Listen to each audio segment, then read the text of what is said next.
మనం వీడియోలో ఈగ్రామ్ స్వరాజ్లో పిఎఫ్ఎంఎస్లో bill prepare చేయడానికి యాక్టివిటీ వర్క్ ఎలా యాడ్ చేసుకోవాలో మనం వీడియోలో చూద్దాం. దానికి సంబంధించి మనం పంచాయతీకి సంబంధించిన విఏడిఎం లాగిన్లో లాగిన్ అవ్వాలి. లాగిన్ అయిన తర్వాత ఇక్కడ మనం పంచాయతీ డెవలప్మెంట్ ప్లాన్లో ఆల్రెడీ మనం జీపీడీపీలో వర్క్లు యాడ్ చేసి ఉంటాము. ఒకసారి అప్రూవ్ ప్లాన్లోకి వెళ్ళి అక్కడ మనం ప్రీవియస్గా ఇచ్చిన వర్కులలో ఒక వర్క్ని సెలెక్ట్ చేసుకోవాలి. మనం ఇక్కడ ఒకసారి మనం వెళ్ళి చెక్ చేసినట్లయితే ఇక్కడ ప్లాన్ అప్రూవ్డ్లో ఆప్షన్ క్లిక్ చేసి గెట్ డేట్ అని కొడితే ఇక్కడ మనం ప్లాన్ అప్రూవ్డ్లో కన్ను సింబల్ ఉంది కదా, అక్కడ కానీ క్లిక్ చేసినట్లయితే మనకు ప్రీవియస్ మనం చేసిన డేటా అనేది మనకు కనిపిస్తుంది. ఈ వర్క్లలో మనకు కావాల్సిన వర్క్ అనేది ఒకటి సెలెక్ట్ చేసుకోవాలి. డిఫరెంట్ టైప్ ఆఫ్ వర్క్లు ఇచ్చింటాం. డ్రింకింగ్ వాటర్, శానిటేషను, ఇట్లా రకరకాల వర్క్లు ఇచ్చున్నాము. వాటిల్లో మనకు ఏ వర్క్ అవసరమో ఆ వర్క్ని అనేది సెలెక్ట్ చేసుకోవాలి. ప్రతి వర్క్కు ఒక కోడ్ అనేది మనకు అక్కడ కనిపిస్తుంది. ఆ కోడ్ ద్వారా మనం ఆ వర్క్ని అనేది ఐడెంటిఫై చేయడం జరుగుతుంది.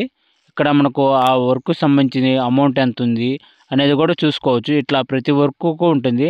ఇలా మనకి ఏ వర్క్ అయితే కావాలో ఆ వర్క్ సంబంధించి అమౌంట్ అనేది చూసుకొని మనం వర్క్ని సెలెక్ట్ చేసుకుంటాము. ఇక్కడ సెలెక్ట్ చేసుకున్న తర్వాత ఇక్కడ వచ్చేసి మనం ప్రాసెస్లోకి వెళ్ళి రిజిస్ట్రేషన్, అడ్మినిస్ట్రేషన్, శాంక్షన్లోకి వెళ్తాము. అక్కడికి వచ్చేసి మనం ఆ వర్క్ కోడ్ ద్వారా ఈ యాక్టివిటీ వర్క్లలో ఆ వర్క్ని ఐడెంటిఫై చేసుకుంటాము. ఇక్కడ ఆ వర్క్ సంబంధించి ఇక్కడ మనకు డిస్ప్లే అవ్వడం జరుగుతుంది. ఇక్కడ అప్రూవ్డ్ అని ఎంటర్ చేస్తాము. ఇలా అప్రూవ్డ్ అని ఎంటర్ చేసిన తర్వాత మనకు నెక్స్ట్ స్టెప్ అనేది ప్రాసెస్ అనేది జరుగుతుంది. ఇట్లా ఓపెన్ అయిన తర్వాత మనకు డేటా అనేది ఇక్కడ డిస్ప్లే అవ్వడం జరుగుతుంది. ఇక్కడ ఈ డేటా అనేది మనం చూద్దాం ఒకసారి. ఇక్కడ స్లోగా ఉంది ప్రాసెస్. ఇట్లా ఓపెన్ అయిన తర్వాత మనం ఇక్కడ ఆ వర్క్ సంబంధించిన డీటెయిల్స్ అనేవి డిస్ప్లే అవుతుంది. టైడ్ గ్రాంట్, ఇక్కడ మనము అమౌంట్ అనేది వర్క్ సంబంధించింది దాన్ని డబుల్ చేసి కూడా ఎంటర్ చేసుకోవచ్చు. ఇక్కడ మనం డబుల్ చేసి ఎంటర్ చేస్తున్నాము. ఇట్లా ఎంటర్ చేసిన తర్వాత ఆర్డర్ నెంబరు, అథారిటీ వచ్చేసి మనకి ఇక్కడ పిఎస్ ఇస్తాము, అంటే పంచాయత్ సెక్రటరీ. అలాగే శాంక్షన్ డేటు, ఆ వర్క్ ఎప్పుడు శాంక్షన్ అయిందో ఆ వర్క్ డేట్ ఇస్తాము. డేట్ ఇచ్చిన తర్వాత ఆ వర్క్ సంబంధించిన ఫైల్ అనేది ఇక్కడ అప్లోడ్ చేయడం జరుగుతుంది. ఇలా అప్లోడ్ చేసి మనం సేవ్ అనేది చేసుకోవాలి. సేవ్ చేసిన తర్వాత నెక్స్ట్ స్టెప్కి అనేది వెళ్తుంది ఆ వర్క్. ఇక్కడ మనకి ఏదైనా ఒక వర్క్ మనకు అక్కడ అడ్మినిస్ట్రేషన్ శాంక్షన్లో కనిపించినట్లయితే ఇక్కడ మనము యాక్టివిటీ అవుట్పుట్లో చెక్ చేసుకోవాలి. ఇట్లా యాక్టివిటీ అవుట్పుట్లోకి వెళ్ళి మనకు అక్కడ కనిపించిన వర్క్లనే ఇక్కడ డిస్ప్లే అవుతుంది. ఇక్కడ మనం ఆ వర్క్ నెంబర్తో ఇక్కడ ఐడెంటిఫై చేస్తాము.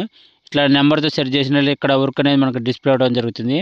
ఇక్కడ దీన్ని మాడిఫై చేసి సబ్మిట్ చేసినట్లయితే మనకు అడ్మినిస్ట్రేషన్ శాంక్షన్లోకి రావటం అనేది జరుగుతుంది. ఇక్కడ ఆ లొకేషన్ యాడ్ చేసుకుంటాము, యూనిట్స్ యాడ్ చేసుకుంటాము, ఒక యూనిట్. ఇక్కడ సేవ్ చేసినట్లయితే మనకు అడ్మినిస్ట్రేషన్ శాంక్షన్లోకి ఆ వర్క్ అనేది రావటం జరుగుతుంది. ఇక్కడ ఏదైనా మనకు కనిపించిన వరకు ఇలా యాక్టివిటీ అవుట్పుట్లో ప్రాసెస్ అనేది చేస్తాం. దాని తర్వాత అడ్మినిస్ట్రేషన్ శాంక్షన్లో రిజిస్టర్లోకి వెళ్తాము. ఇక్కడ మనకు యాజ్ యూజువల్ ఇంతకుముందు వర్క్ ఎలా యాడ్ చేసుకున్నామో అట్లా సెర్చ్ చేసి వర్క్ అనేది వర్క్ ఐడి నెంబర్తో సెర్చ్ చేస్తాము. ఇక్కడ అప్రూవల్ చేస్తాము. అప్రూవల్ చేస్తే ఆ ప్రాసెస్ అనేది వెళ్తుంది. ఇక్కడ సేమ్ అమౌంట్ అనేది ఆ వర్క్ సంబంధించిన అమౌంట్ వేసుకుంటాము. అంటే మనం ఒక్కోసారి మనం డబుల్ కూడా వేసుకోవచ్చు. అమౌంట్ అక్కడ ఉన్న వర్క్ అమౌంట్ కన్నా ఇక్కడ డబుల్ చేసి యాడ్ చేస్తాము. సేమ్ ఇక్కడ order number, authority, sanction date, ఇట్లా వర్క్ సంబంధించిన డాక్యుమెంట్స్ అప్లోడ్ చేసి సేవ్ చేస్తాము. ఈ విధంగా మనము ప్రతి వర్క్ ఇట్లానే యాడ్ చేసుకుంటాము. అది టైడ్ గ్రాంట్ వర్క్ కానీ అన్టైడ్ గ్రాంట్ వర్క్ కానీ ఏదైనా కానీ ఈ విధంగానే మనం ప్రాసెస్ అనేది చేసుకోవడం జరుగుతుంది. ఇలా అప్లోడ్ చేసి సేవ్ చేసిన తర్వాత నెక్స్ట్ స్టెప్ అనేది మనం వెళ్తాము. ఇట్లా మనం నెక్స్ట్ స్టెప్కి వెళ్ళాము. ఇక్కడ వచ్చేసి రిజిస్టర్లో టెక్నికల్ శాంక్షన్లోకి వెళ్తాం. టెక్నికల్ శాంక్షన్లోకి రెండో స్టెప్ అనమాట. ఈ స్టెప్లోకి మనం ఇక్కడ పబ్లిక్ వర్క్స్ గెట్ డేట్ అని కొట్టినట్లయితే మనం యాడ్ చేసిన వర్క్లు అనేవి మనకి ఇక్కడ కనిపిస్తాయి. ఇట్లా ఇలా వర్క్లు అనేవి మనకు డిస్ప్లే అవుతాయి. ఇట్లా మనం వర్క్ కోడ్తో సెర్చ్ చేసి మనకు ఏ వర్క్ కావాలో ఆ వర్క్ని ఇక్కడ రిక్వైర్డ్, నాట్ రిక్వైర్డ్ అనే రెండు ఆప్షన్లు ఉన్నాయి. మనం రిక్వైర్డ్ అనేది ఎంటర్ చేస్తే ఆ నెక్స్ట్ స్టెప్కి అనేది ప్రాసెస్ వెళ్తుంది ఆ వర్క్ కోడ్. ఇక్కడ మనకు కావాల్సిన వర్క్ అనేది ఇట్లా సెర్చ్ చేసి ఇట్లా డిస్ప్లే ఉంది. మనం రిక్వైర్డ్ అని ఎంటర్ చేసాము. అది అనేది నెక్స్ట్ స్టెప్కి వెళ్ళిద్ది. ఇక్కడ మన టెక్నికల్ శాంక్షన్లో అమౌంట్ అనేది ఇక్కడ సేమ్ ఇంతకుముందులాగా అక్కడ ఉన్న అమౌంట్ కానీ దానికి డబుల్ కానీ మనం ఎంటర్ చేసుకుంటాము. అమౌంట్ ఇక్కడ డబుల్ చేసి వేసాము మనము. ఇక్కడ ఆర్డర్ నెంబర్ వేస్తాము. ఇక్కడ ఆర్డర్ నెంబర్ ఎంటర్ చేస్తాము. అలాగే అథారిటీ వచ్చేసి ఆ వర్క్కు సంబంధించిన అథారిటీ AEPR అట్లా మనం చూపిస్తాము. AEPR ఇట్లా అథారిటీ ఎంటర్ చేసాము. అలాగే టెక్నికల్ శాంక్షన్ డేట్ కూడా ఎంటర్ చేస్తాము. డేట్ మెన్షన్ చేసి ఆ వర్క్కు సంబంధించిన ఫైల్ అనేది అప్లోడ్ చేయడం జరుగుతుంది. ఇక్కడ అప్లోడ్ చేసిన తర్వాత మనం సేవ్ అనేది చేసినట్లయితే నెక్స్ట్ స్టెప్కి అనేది వెళ్తుంది. ఇక్కడ మనం 3వ స్టెప్లోకి వచ్చేసి ప్రోగ్రెస్లోకి వెళ్తాము. ఇక్కడ రిజిస్టర్ ప్రోగ్రెస్ రిపోర్టింగ్లోకి వెళ్ళినట్లయితే ఇక్కడ మనకు వర్క్స్ అనేవి డిస్ప్లే అవ్వడం జరుగుతుంది. గెట్ డేట్ అని కొట్టినట్లయితే ఇక్కడ మనకు 3వ స్టెప్లో ఇక్కడ మనం యాడ్ చేసిన వర్క్లు అనేవి మనకు వర్క్ ID నెంబర్ కనిపిస్తాయి. ఇక్కడ చేంజ్ యాక్టివిటీ స్టేటస్ ఉంది కదా, అక్కడ కానీ క్లిక్ చేసినట్లయితే మనకు ఆ నెక్స్ట్ స్టెప్ ప్రాసెస్ అనేది వెళ్తుంది. ఇలా వెళ్ళిన తర్వాత ఇక్కడ మనకు work activity status on going అని పెట్టి స్టేటస్ చేంజ్ డేటు మనకు ఆ వర్క్ డేట్ అనేది మెన్షన్ చేస్తాము. ఇట్లా మెన్షన్ చేసినాక మళ్ళీ అగైన్ ఒకసారి మళ్ళీ అదే స్టెప్లోకి వెళ్ళినట్లయితే మనకు ఇక్కడ కొత్త ఆప్షన్ అనేది డిస్ప్లే అవ్వడం జరుగుతుంది. ఫిజికల్ ప్రోగ్రెస్ అని ఉంది కదా, అది కానీ క్లిక్ చేసినట్లయితే మనకు ఆ వర్క్కి సంబంధించి ఇక్కడ అమౌంట్ అనేది యాడ్ చేయడం జరుగుతుంది. ఇక్కడ ఆ వర్క్ స్టేజ్ అంటే ఆన్ సెట్ ఆఫ్ వర్క్ మొదటి స్టేజ్ అనమాట. అది వర్క్ స్టార్ట్ డేటు అలాగే వర్క్కు సంబంధించిన అమౌంట్ అనేది మనం ఇంతకుముందు ఎంత అయితే మెన్షన్ చేసామో అదే మెన్షన్ చేసి సేవ్ చేస్తాము. ఈ విధంగా మనము ఆ వర్క్ అనేది ఇట్లా యాడ్ చేసుకుంటాము. ఈ వర్క్ ఇట్లా యాడ్ చేసుకున్న తర్వాత MAction యాప్లోకి వెళ్తుంది.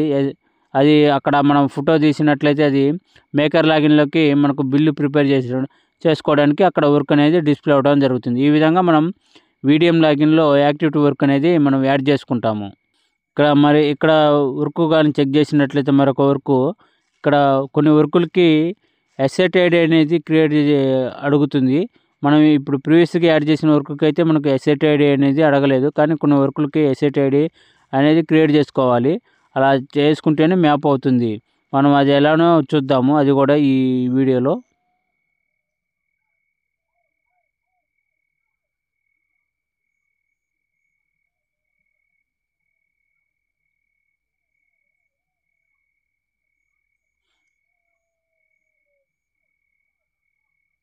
చూసాము కదా, ఈ వర్క్ రెండో వర్క్. ఇక్కడ change status date on going అని పెడతాము. అలాగే డేట్ వేస్తాము. డేట్ ఎంటర్ చేసి మనం సేవ్ చేస్తాము.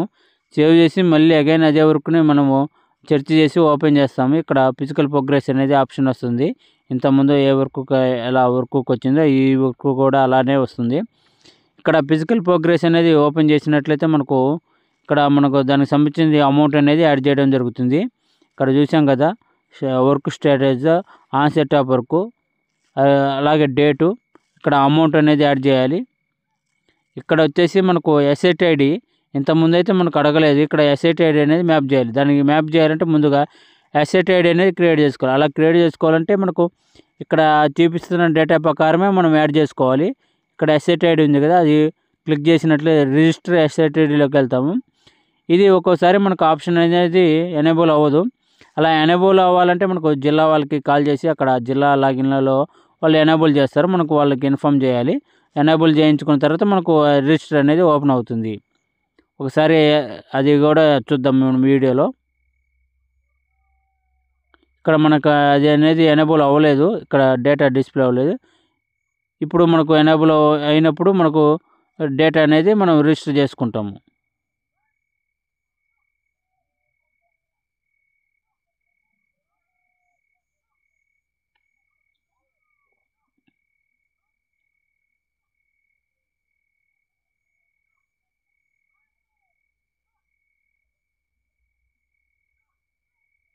ఇప్పుడు మనకు రిజిస్టర్ అసెట్ ID చేస్తాము, ఎనేబుల్ చేయించుకున్నాము.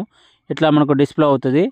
మనకు ప్రీవియస్గా వర్క్లో ఏ కేటగిరీ ఏ వర్క్ అవన్నీ ఉంటాయో ఆ డీటెయిల్సే మనం ఇక్కడ ఎంటర్ చేయాలి. దానికి యాక్టివిటీ వర్క్ సంబంధించి ఏ డేటా అయితే ఉందో ఆ డేటా ప్రకారమే ఎస్ఎట్ ఐడి అనేది రిజిస్టర్ చేయాలి. ఇక్కడ మనం దాని ప్రకారం డేటా అనేది ఎంటర్ చేస్తాము. Category, asset type, asset category, asset sub category, అలా ప్రతిదీ మనకు డేటా అనేది దాని ప్రకారం ఎంటర్ చేస్తాము. ఇక్కడ లొకేషన్ అనేది తీసుకుంటాము. ఇక్కడ ఎస్ఎట్ నేమ్ అంటే మనం ఆ వర్క్ ఏది, రోడ్సా, శానిటేషనా, డ్రింకింగ్ వాటరా, అదే వర్క్ దానికి సంబంధించి అది ఆ ఎస్ఎట్ అనేది నేమ్ రాస్తాం. డిస్క్రిప్షను సేమ్ అది అలానే ఇస్తాం, ఏం కాదు ఏది ఇచ్చినా. ఇలా సేవ్ చేస్తాం. ఎస్ఎట్ అనేది రిజిస్టర్ అయిపోయింది. ఇప్పుడు మనం ఆ ప్రోగ్రెస్ రిపోర్ట్లోకి వెళ్ళి ఆ వర్క్ అనేది మళ్ళీ ఓపెన్ చేస్తాము. అక్కడ ఎస్ఎట్ ఐడి ఇక్కడ మ్యాప్ చేయాలి. ఇప్పుడు ఆ వర్క్ ఇప్పుడు మనం క్రియేట్ చేసిన ఎస్ఎట్ అనేది డిస్ప్లే అవుతుంది. ఒకసారి చూద్దాం. ఓపెన్ చేసాం ఫిజికల్ ప్రోగ్రెస్లోకి వెళ్ళి. ఇక్కడ ఇప్పుడు చూసాం కదా వర్క్ స్టేజీ, డేట్ వేసాము. ఇక్కడ అమౌంట్ యాడ్ చేయాలి. ఇక్కడ చూశారు కదా ఎస్ఎట్ ఐడి. ఇప్పుడు ఎస్ఎట్ ఐడి పక్కన మ్యాప్ అనేది కదా, అక్కడ కానీ క్లిక్ చేసినట్లయితే మనకు ఆ ఎస్ఎట్ ఐడి అనేది మనకు డిస్ప్లే అవడం జరుగుతుంది. మనం ఇంతకుముందు క్రియేట్ చేసాం కదా, అది మ్యాప్ చేస్తాము. మ్యాప్ చేసిన తర్వాత ఇప్పుడు సేవ్ చేస్తాం. ఈ విధంగా మనకు ఎస్ఎట్ అడిగినప్పుడు క్రియేట్ చేసుకొని సేవ్ చేసుకోవాలి. ఇది వర్క్ అనేది మనకు క్రియేషన్ అనేది అయిపోయింది. దీని తర్వాత మనము అది ఎంఎక్షన్లో అనేది వర్క్ స్టేజెస్, ఫొటోస్ అనేది మనం క్యాప్చర్ చేసి చేయాలి. అలా స్టేజెస్ 3 స్టేజెస్ ఉంటాయి. ఆ స్టేజ్ ప్రకారము మనం చేసుకోవాలి. ఇక్కడ ఆన్సెట్ వర్క్ అనేది ఫస్ట్ స్టేజ్. దాని తర్వాత మనకు 2 స్టేజ్లు ఉంటాయి. అలా 2 స్టేజ్లకు సంబంధించి ఒక్కొక్క స్టేజ్కి ఒక ఫోటో అనేది క్యాప్చర్ చేసుకోవాలి. క్యాప్చర్ చేసుకొని ఎంఎక్షన్లో అప్రూవల్ కూడా ఇచ్చుకోవాలి వీడియం లాగిన్లోనే. అలా ఇచ్చినప్పుడే మనకు మేకర్ లాగిన్లోకి ఆ వర్క్ అనేది మనకు డిస్ప్లే అవడం జరుగుతుంది బిల్లు ప్రిపేర్ చేసుకోవడానికి. ఈ విధంగా మనం యాక్టివిటీ చేయండి, సబ్స్క్రైబ్ చేయండి.